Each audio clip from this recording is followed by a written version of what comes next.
Hello everyone and welcome to my channel. My name is Olabisi Akode and I have a small thought to share with you today, and it is about how we use words. Most of the words that we use often are just the things we hear over and over again, and we probably do not spend time to think about how we use them and context where they could be different. A very good example of this is the word unlearn, relearn, and probably learn. We know that. We've heard this word over and over again to the point that we never think of another possibility of what we could do with learn. I'm going to explain the new word when I explain this. I am prompted to make this video when I watched a video of a Nigerian who migrated to Canada, and she was talking about how she had to unlearn and relearn some things. A very good example of what she mentioned in the video was when she got to Canada as a student, she learned how to interact with her lecturers in a way that is different from how she did when she was in Nigeria.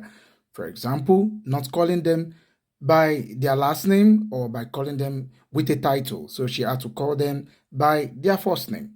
It is strange for someone who grew up studying or learning in Nigeria.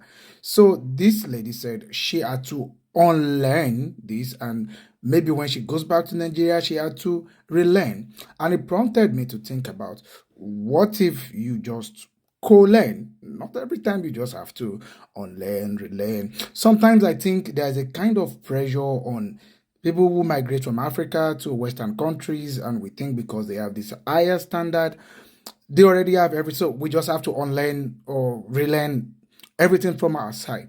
But some things could just be co-learned, right? We could just co-learn some things. We are humans. We are not just capable of just learning one thing and doing one thing alone. If we are not unimodal. If I could borrow terms from AI, which is we can do multiple things. We could learn a lot of things together. The way they do things, for example, maybe in Canada, for example, in this case, and compared to how we relate to lecturers in Nigeria, they are just two different ways. It does not necessarily mean that one is better than the other. I'm talking about in respect to how we address the lecturers.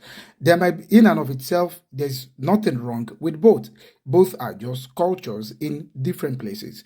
So you could just co-learn it too. This is the culture in Canada. This is the culture in Nigeria. You don't have to unlearn everything you knew. You don't have to relearn. Of course, when you come across something that you think you could improve upon, or something that you think should be changed, then you should unlearn. And if you have more context to what you have learned previously, and there's an opportunity to relearn, then definitely you should relearn. But sometimes you just have to co-learn. It is not every time you have to unlearn or relearn. A friend in the UK actually gave me a good idea about this, especially for someone who learned how to drive from the right hand side in Nigeria. Everyone drives on the right in Nigeria. Then you move to the UK where everyone drives on the left. As a Nigerian, you don't have to say, oh, when I got to the UK, I had to unlearn how I used to drive in Nigeria. But now you just have to co-learn it too, because when you go back to Nigeria or another country where they drive on the right, you don't have to unlearn that again. You just co-learn it. So, like, we can also create words and use words. So you can also co-learn. So not every time we online or throw away everything you knew before, you could also co-learn new things. And yeah, you could judge all this for yourself. So my name is Olabisi Akande, and I'm going to catch you on this channel once again. Bye.